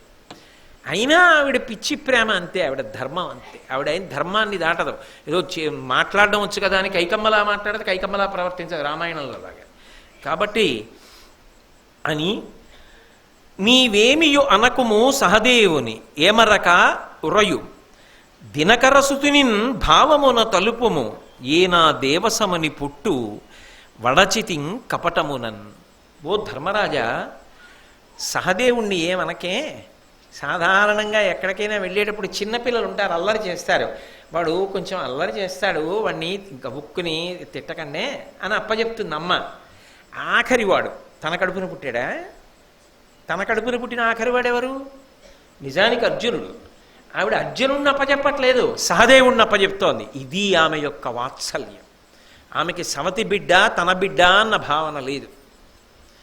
అందుకని సహదేవుడు చిన్నవాడు, ప్రేమగా చూసుకోనన్న ధర్మరాజా, ఏమనకే. ఏ మరక ఉరయు, ఏ మరక అరయు, చాలా జాగ్రత్తగా చూసుకోను ఉస్మా. దినకరసుతునిన్, ఆ సూర్య భగవానుడి యొక్క కుమారుడు కర్ణుడు ఉన్నాడే, వాడు దేవసముడు, భగవంతుడితో సమానమయ్యా, దేవుడితో సమానం. వెళ్ళిపోయిన వాడు అంతేగా. సూర్యుడి కొడుకు సూర్యుడు కాకపోతే ఏమవుతాడు? ఆత్మావై పుత్రనామాసి. కాబట్టి సూర్యసముడు, కాబట్టి నాకు దేవుళ్ళంటి వాడయ్యావాడు. ఎందుకు నాకు దేవుళ్ళంటి వాడు? మీరైతే అన్నీ చేయించు శాపాలు ఇచ్చారు, వాడు నా చేత శాపాలు పొంది శరీరం వదిలేశాడు. అమ్మ కోసం ప్రీతిగా కౌగిలించుకుని వెళ్ళిపోయాడు. వాడు దేవుడు నాకు. ఎలా అయినా పెడుతుంది పద్యం. కాబట్టి వాడు నాకు దేవుడు అన్నట్లు ఒక మాట చెప్పాలి. ధర్మరాజా, దేవసమని పుట్టు వడచితిన్, ఆ కర్ణుడి పుట్టుక దాచాను. కపటమునన్, వంచనతో దాచాను. చాలా ధర్మరాజా, ఎందుకు ఈ బాధుడు? అస్తమానం నేను చెప్పాలా? ఎవరి కోసం ఆ రహస్యాన్ని దాచానో, ఏ కారణముల చేత దాచానో అర్థం చేసుకోకుండా ప్రవర్తించావే. నీ దృష్టిలో నేను వంచనతో కదా దాచాను, అలాగే అనుకో. వంచనతోనే దాచాను. తప్పక దాయవలసి వచ్చిందని ఆవిడ విడితో అనలా. మీకు అంతే అర్థమైనప్పుడు నేను అంతే చెప్తాను. వంచనతో దాచానయ్యా ఆ కర్ణుడి పుట్టుకని. దేవుళ్ళంటి వాడు. ఆ ఒక్క పద్యం గురించి ఇంకెంత చెప్పాలండి నేను? మీరు ఇంటికి వెళ్ళి కళ్ళు మూసి కూర్చుని ఎంత ఆలోచిస్తేనే ఆ కుంతీదేవి శీల వైభవానికి కళ్ళమ్మ నీళ్ళు వచ్చి ఆ పద్యం చెప్పినప్పుడు ఆవిడ ఎంత ఆక్రోశించిందో, మనసులో ఎంత బాధపడిందో తలుచుకుంటే నిజం ఎవరైనా తట్టుకోగలరా? అబ్బా, ఇంత చేసి తల్లి అంత బాధపడ్డావా అనిపిస్తుంది. కానీ పుత్రవ్యామోహం వదల్లా అరణ్యాలకు ఎడుతోంది. అది విచిత్రం. ఇన్నన్నా కూడా అని, అది పాపము దానికి నా మదినిప్పుడు వగతు విమల మానస, ఆ కీడు తొలంగునట్లుగా సత్పదార్థ దానములు చేయు తాత్పర్యమునన్. అది పాపమే. కన్యాగర్భం దాచడం, వాడు చనిపోవడం, ఇదంతా పెద్ద పాపం. వాడు ఎన్ని మాటలు బాధపడ్డాడో. ఒక్క ఉపకారం చెయ్యి, నా పాపం పోవడానికి నువ్వు దానాలు చెయ్యి. ఎన్ని రకాలుగానైనా తీసుకోండి ఆ పద్యాన్ని. నువ్వు దానాలు చేయి ధర్మరాజా. రాజువి, కొడుకు ఉన్న వాళ్ళల్లో పెద్ద కొడుకు కదూ, అందుకని అమ్మ తప్పులు పరిష్కారానికి నువ్వు దానాలు చేసి కాపాడు, నువ్వు దానాలు చేయి అని ఒక మాట అంది.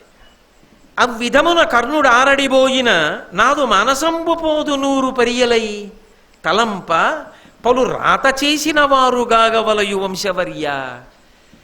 అంత గొప్పవాడే కర్ణుడు, అమ్మ మీద కూడా అంత ప్రేమ ఉన్నవాడే. ఒక్కసారి చెప్పా, నాన్న నువ్వు నా కొడుకురా అన్నాను. అమ్మా నువ్వు ఎందుకు వచ్చావో అర్థమైందమ్మా, నలుగురి జోలికి వెళ్ళనమ్మా, అర్జునుడి చేతిలో నేను, నా చేతిలో అర్జునుడు, 5గురు మాత్రం నీకుంటామమ్మా అన్నాడు. అన్నమాట ప్రకారం పోయాడరా, మిమ్మల్ని వదిలిపెట్టాడు. అలాంటి కొడుకుని కన్నాను. వాడు పోయాడన్నాక నా గుండె బద్దలైపోవాలి కదా, బద్దలవలేదురా, బతికే ఉన్నాను. ఎన్ని రాళ్లతో చేశారో నా గుండెని. వంశవర్య, వంశంలో గొప్పవాడవైన ధర్మరాజా. ఆవిడ ఆక్రోశం ఏ స్థాయిలో ఉందో, ఎంత బాధతో ఉందో అర్థమవుతుంది. అది కుంతీదేవి జీవితం అంటే. మహాతల్లి నిజంగా. నీవును తమ్ములు భక్తిభరావేశముతోడ తలపుడం మహితాత్మున్ ద్రౌపదినిప్పుడు దృఢ సంభావన మన్నింపుమయ్య పౌరవముఖ్య. నువ్వు మీ తమ్ముళ్ళు కూడా భక్తితో తలుచుకోండి. కర్ణుణ్ణి ఎప్పుడు తలుచుకున్నా ఇక ఆయన దోషములు కానీ వైరభావములు కానీ స్మరించకండి. గౌరవంతో భక్తితో స్మరించండి. ఓ పౌరవముఖ్య అంటే పురుచక్రవర్తి పుట్టినటువంటి వంశంలో పుట్టినటువంటి వాడా, నా భావాన్ని గౌరవించవయ్యా అని భీమార్జున నకుల మన కామంబులు సఫలతా ప్రకాశంబులుగా భూమీష అరసి ఒనరుపు ఏమిట నేమరకు ధర్మమిల అరయునెడన్. నీ తమ్ముళ్ళు ఉన్నారు కదా భీమార్జున నకుల సహదేవులు, వాళ్ళ మనసులో ఏ కోరికలున్నాయో తెలుసుకుని ఆ కోరికలు తీరేటట్టుగా అన్నగారివి. తండ్రి లేని పిల్లలకి అన్నగారివి తండ్రితో సమానం కాబట్టి వాళ్ళని అన్నలా తండ్రిలా కాపాడి ప్రేమతో వాళ్ళ కోరికలు తీరి వాళ్ళు సంతోషంగా ఉండేటట్టుగా చూడవయ్యా అంటే ఇంచుమించు అప్పగింత. ఇక రాదుగా మరి, ఇక్కడ కూడా ఇది ఆఖరిసారి కాబట్టి వాళ్ళని జాగ్రత్తగా చూసుకో. నా కోడలు ద్రౌపదీదేవి చాలా చాలా జాగ్రత్త సుమా, కులకాంత, ఆమె మది గాయపడకుండా చాలా మర్యాదతో ఆమెని చూసుకోండి అని చెప్పిన తరువాత భీముడు మాట్లాడాడు. భీముడు అన్నాడు కుంతీదేవి వంక తిరిగి, అయ్యమలాత్మతోడ పవనాత్మజుడిట్లను ధర్మపుత్రుని వెయ్యది యుక్త హేతువుగా ఇమ్మెయి బాసెదు నీదు పన్పునన్ కయ్యము చేసి భూపతి నికాయములన్ పరిమర్చె తల్లి నీకియ్యన లక్ష్మి సూది చెరియింపక ఇప్పుడు వాయబాడియే. అమ్మా నువ్వే కదమ్మా కృష్ణ భగవానుడితో కబురు చేశావు ఉద్యోగ పర్వంలో, పౌరుష ప్రతాపాలు జ్ఞాపకానికి తెచ్చుకోండి, రగలనిది నిప్పు కాదు బొగ్గు అని గుర్తు చేశావు. నువ్వు చెప్పినట్టే కదమ్మా ధర్మరాజు గారు మమ్మల్ని అందరినీ కూడా యుద్ధంలో నియోగించి యుద్ధం చేశాడు. ఆ యుద్ధంలో గెలిచిందంతా ఎవరి కోసం? నీ కోసం. ఇప్పుడు మేము అంత కష్టపడి యుద్ధం చేసింది ఏం చెప్పావో అదే చేశాం.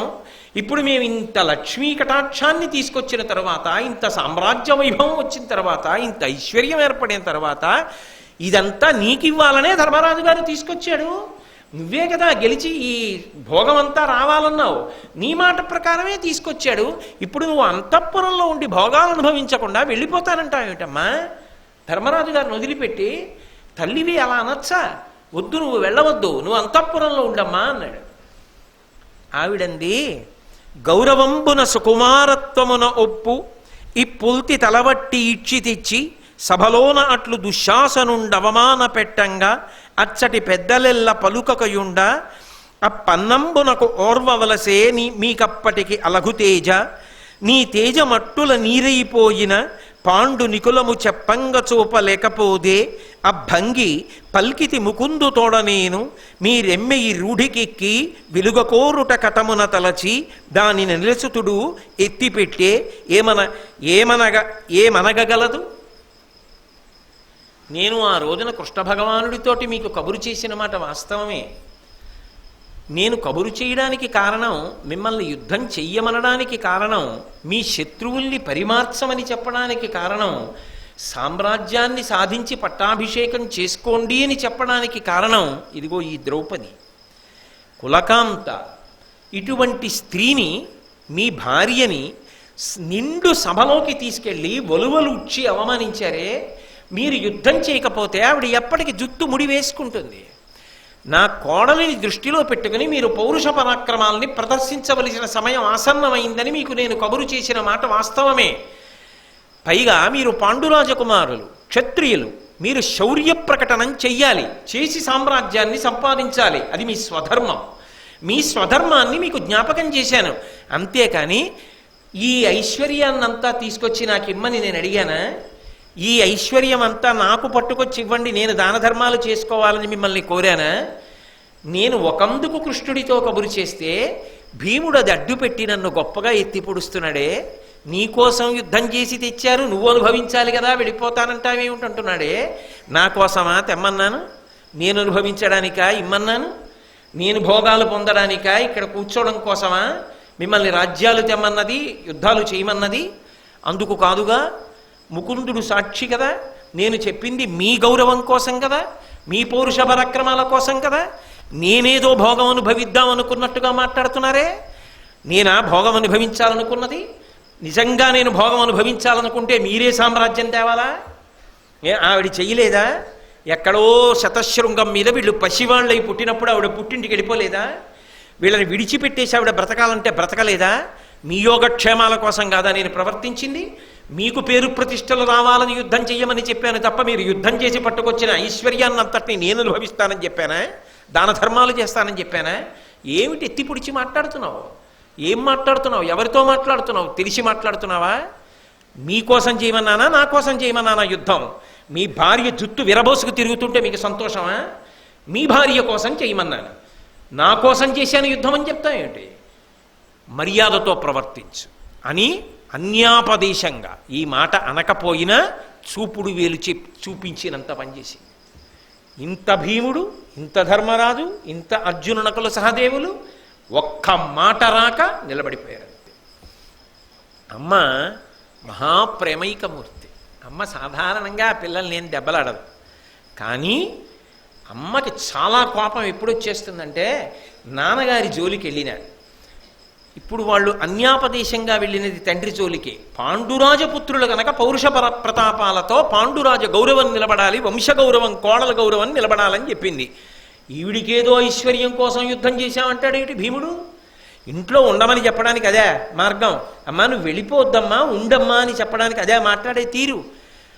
కడిగేయవలసి వస్తే, కాల్చేయవలసి వస్తే, విరిచేయవలసి వస్తే నిర్భయంగా పిల్లల్ని నిలబెట్టి కడిగేసినట్టుగా కడిగేసిందంతే. వంశగౌరవం దగ్గరికి వచ్చేటప్పటికి, మామగారి దగ్గరికి వచ్చేటప్పటికి, భర్త దగ్గరికి వచ్చేటప్పటికి పిల్లలు గీత దాటితే తల్లి సహించదు. అప్పటి వరకు ఊరుకుంటుందేమో. ఏం మాట్లాడుతున్నావు మీ నాన్నగారి గురించి? ఊరుకుంటున్నానని మాట్లాడుతున్నావా? ఏం తెలిసని మాట్లాడుతున్నావు అని ఎలా చెలరేగి మాట్లాడుతుందో కుంతి అలా మాట్లాడి నిస్తేజులై నిలబడిపోయారు. కానీ ఆమెకి లోపల ఒక బాధ కదూ. ఎందుకని? ఆఖరి మాట, ఆఖరి చూపు, ఏమో వాళ్ళు వస్తే, లేకపోతే ఇది చివరిసారి చూడడం. వెళ్ళిపోతోంది కదా. ఇంకా ఈ పసికూనల్ని కదూ పెంచి ఇంత పెద్ద చేసింది. వీళ్ళేదో సంతోషంగా ఉండవలసిన సమయంలో వీళ్ళ మనసు బాధ పెట్టి నేను వెళ్ళాను అన్న చింత ఎందుకు? నేను అన్న మాటకి భీముడు బాధపడ్డాడేమో, నేను అన్న మాటకి ధర్మరాజు గారు బాధపడ్డాడేమో అని మళ్ళీ నేను అక్కడికి వెళ్ళి కూడా బాధపడ్డం ఎందుకు అని వెంటనే తన మనసు వెన్నపోసయి అంది, నామది ఒండు లేదు విను నవ్వితి నీతనితోడ నీదు లక్ష్మీ మహిమన్ మనం బలర చేసితి నుత్తమ దానముల్ జనస్తోమనుతంబుగా నడవజూచితి జన్నముగన్నులార ఇంకేమి కొరంతనాకుడుగా ఎట్లును బోదు అరణ్య వృత్తికిన్ అని ఆమె అంది. నా కొడుకే కదూ భీముడు, అందుకని వాడితో ఏదో సరదాగా నవ్వుతూ అన్నానంతే. అంతేకాని నిజంగా ఒరే నాన్న ఇవన్నీ ఏం మనసులో పెట్టేసుకుని అమ్మ ఏదో గట్టిగా మాట్లాడింది అనుకో కుసుమా. ఎంత బేలతనం, ఎంత ప్రేమో, ఆ తల్లి మనసు ఎలా ఉంటుందో అని పెద్ద మనసులో పెట్టుకోకు నాన్న. నీతో కాకపోతే ఎవరితో నవ్వుతూ మాట్లాడతానరా, అందుకు నవ్వుతూ మాట్లాడానంతే. అందుకని నేను నవ్వితి ఈతనితోడా, విను నవ్వితి ఈతనితోడా, ఏదో నవ్వుతూ మాట్లాడానంతే, అంతకన్నా ఇంకేం లేదు. మీరందరూ తీసుకొచ్చిన ఐశ్వర్యం చాలా దాన ధర్మాలు చేశాను కదరా. మీరు అశ్వమేధ యాగం చేసినప్పుడు, మీరు పీటల మీద కూర్చున్నప్పుడు, మీరు యాగం చేసినప్పుడు, మీరు అవబృత స్నానం చేసినప్పుడు చూసి అక్షతలు వేసి ఆశీర్వదించానుగా, ఇంకా ఏం చూడాలి? చాలు కొడుకుల ప్రయోజకత్వం ఏమిటో చూశాను. లోపలి మాట, పై మాట చాలే, మీరు తెచ్చినవే నేను దానాలు చేసుకున్నాను, మీరు యాగం చేస్తుంటే చూసి సంతోషించాను, ఇంకింతకన్నా చూడడానికి ఏముంటుంది? ఈ భావన ఏ తల్లికి రాకుండా కొడుకులు ప్రవర్తించుకొనేదరుగాక అని ఆమె అంది. కాబట్టి ఇంకా నాకు మనసులో ఏ కొరత లేదు. ఇది పిల్లలు సంతోషంగా ఉండడానికి అంటున్నమాట. నేను ఇంకా ఉండి ఎన్ని దాన ధర్మాలు చేయాలి? ఇంకా ఉండి మీరు ఎన్ని చూడాలి? వద్దులే, చాలు, చాలా సంతోషంగా ఉన్నా, నాకు మనసులో కొరత ఏం లేదు, మీరేమీ బెంగపెట్టుకోక్కర్లేదు, మీరు నాతో ఏం చేయిద్దాం అనుకున్నారో అవన్నీ చేసేసాను.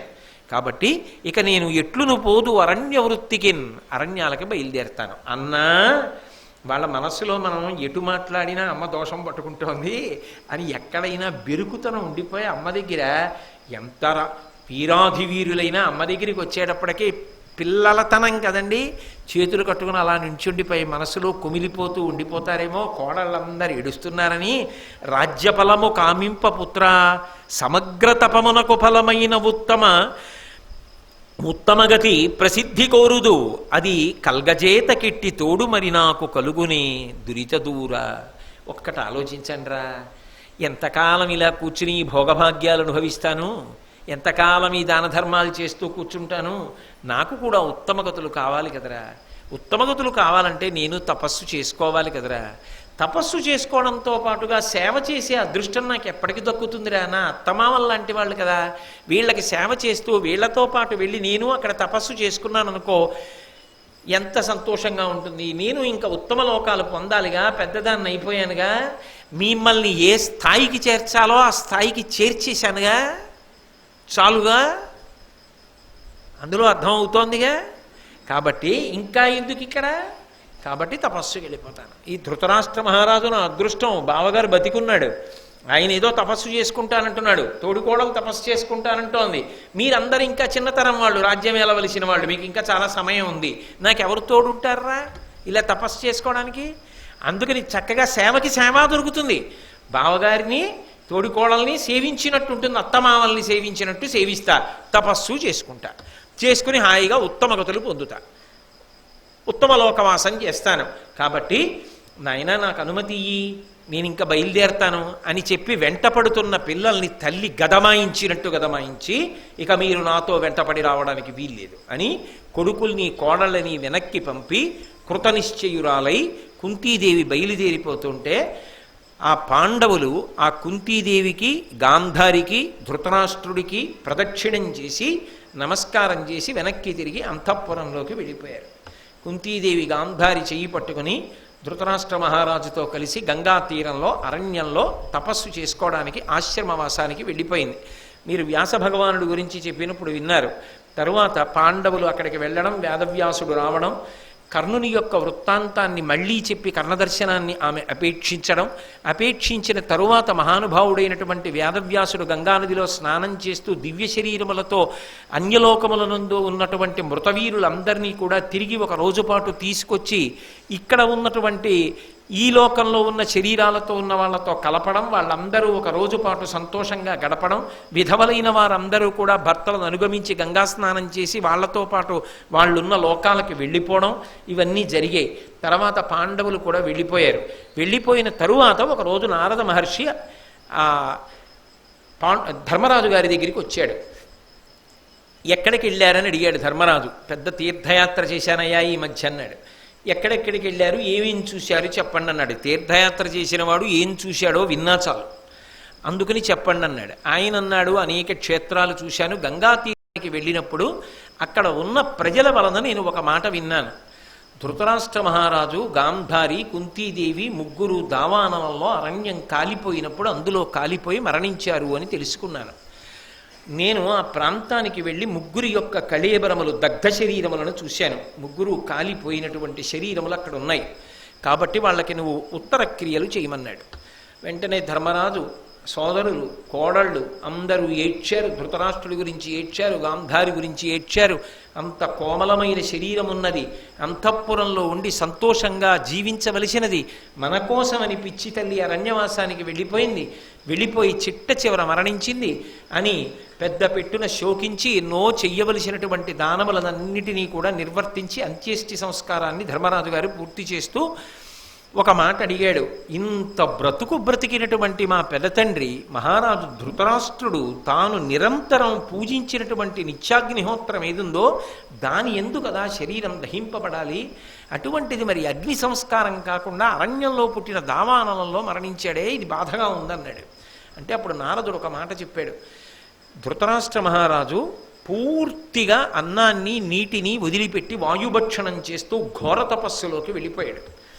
అంతకు ముందు రోజే తన అగ్నులకు కూడా ఉద్వాసన చెప్పేశాడు.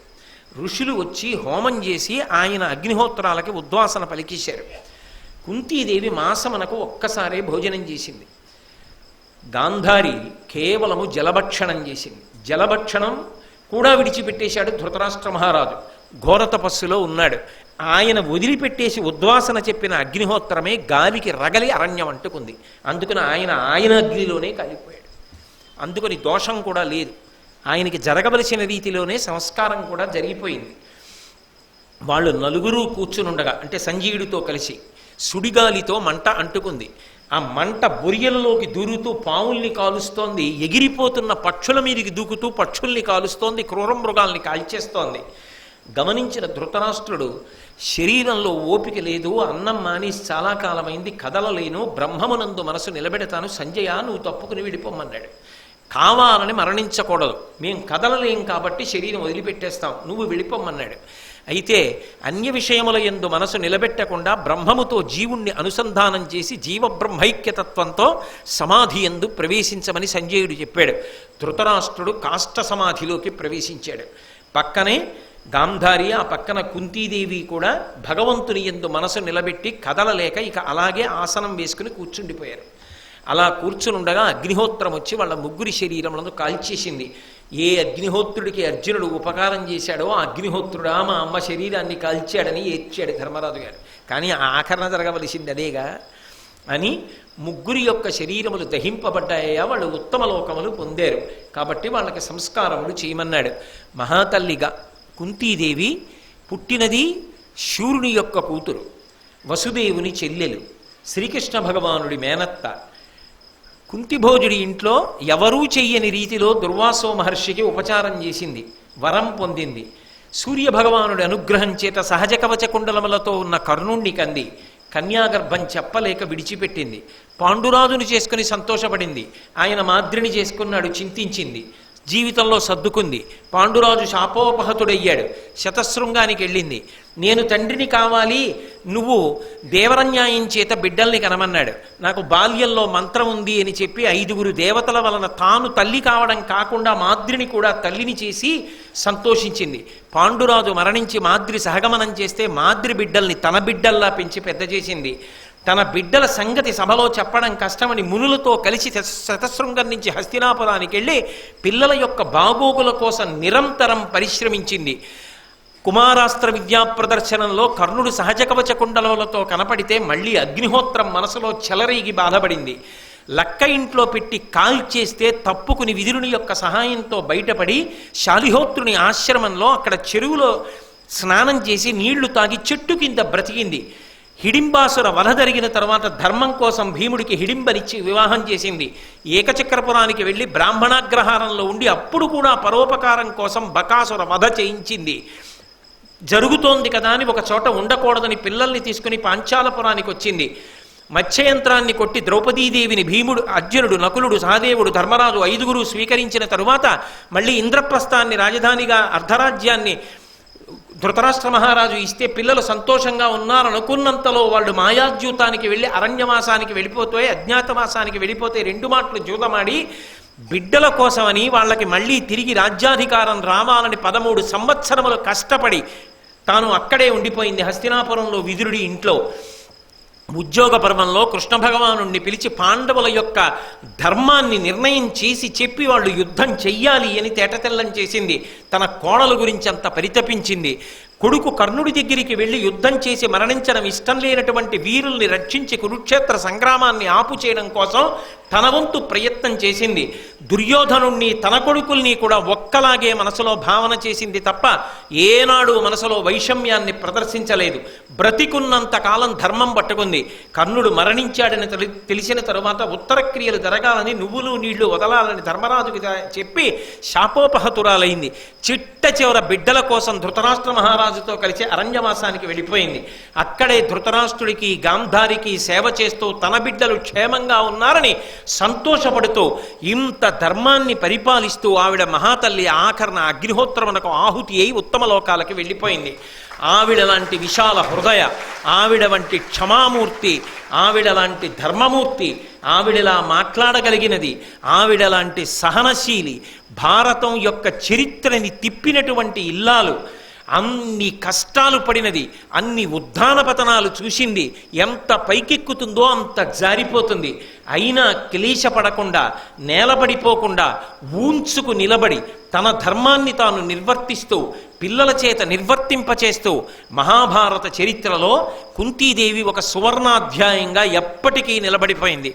అటువంటి మహాతల్లిని స్మరించడం, ఆవిడికి నమస్కరించడం, ఆవిడ అనుగ్రహాన్ని పొందడం మనందరికీ కూడా అభ్యుదయానికి కారకం. ఆ తల్లి అనుగ్రహం చేత, ఆవిడ ఆశీర్వచన బలం చేత మనకి కూడా కృష్ణ పరమాత్మ యొక్క తోడ్పాటు, ధర్మమునందు అనురక్తి నిరంతరము కలగాలని ప్రార్థన చేస్తూ మహాభారతంలో కుంతి పాత్ర అన్న విషయాన్ని ఇవాల్టితో పూర్తి చేస్తూ రేపటి నుంచి శివానుగ్రహంతో వరాలు పొందిన తల్లి కనుక సోమవారం నాటి ప్రదోష వేళ నుంచి గాంధారీ చరిత్రని ప్రారంభం చేస్తాను. కాబట్టి రేపు ప్రదోష వేళలో గాంధారీ చరిత్ర ప్రారంభం చేద్దాం. మంగళాశాసన పరై పదాచార్య పురోగమై సర్వైశ్చ పూర్వైరాచార్యై సత్కృతాయాస్తు మంగళం. మంగళం కోసలేంద్రాయ మహనీయ గుణాత్మనే చక్రవర్తి తనూజాయ సర్వభౌమాయ మంగళం. ఉమాకాంతాయ కాంతాయ కామితార్థప్రదాయిని శ్రీగిరీశాయ దేవాయ మలినాథాయ మంగళం. సర్వం శ్రీ ఉమామహేశ్వర పరబ్రహ్మార్పణమస్తు. స్వస్తి.